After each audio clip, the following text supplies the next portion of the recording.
Hmm.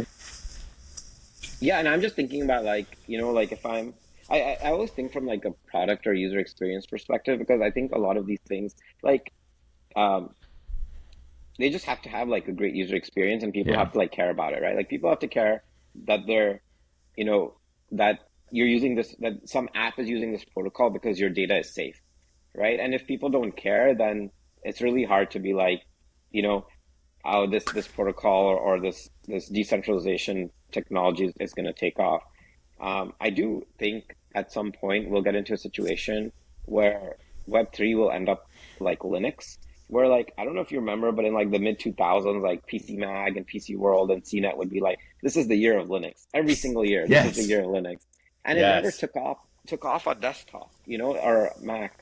But everything in the world is powered by Linux. Android is powered by Linux. Our servers are powered by Linux. IoT devices are powered by Linux. Everything is powered by Linux. If you think about it, like Linux has been way more successful than people actually thought it was gonna be, right? Like You're people right. always imagine it to be like this free open source operating system for desktop. And there are obviously examples of that. But like I think the biggest part of Linux has been like everything in the world too.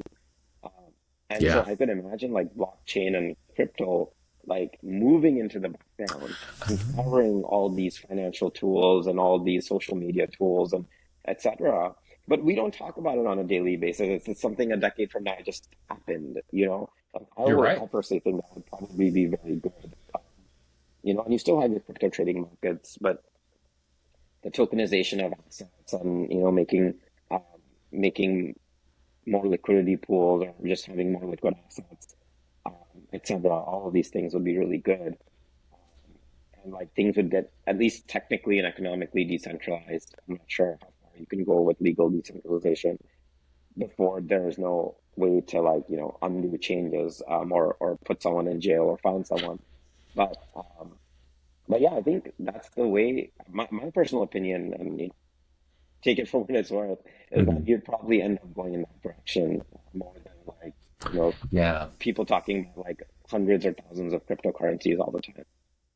No, I love that way of that framing of thinking about the issue because there's so many that unlocks so many things and it solves problems. There's a lot of discussion in the Web3 space about how do we make the user experience better? How do we make wallets easier for people to use? But what if it never gets easier? Just like the Linux command line never really got easier to use unless you wanted to get, under the technical weeds.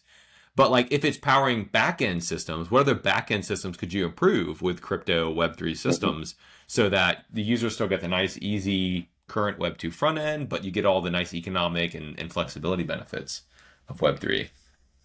Yeah, for sure. I'm interested to see it'll play out. I remember, I don't know if this was like a media thing or whatever, but people used to talk about like Web 2.0, when like Facebook was becoming a thing and Twitter was becoming a thing, and then like after a few years, no one ever used the phrase Web 2.0 again. It was just the internet, the open web, whatever. Yeah. Uh, so I'm Yeah, sure, that's like, true. it'll be the same thing, like, in a decade, it'll just be the internet or the open web.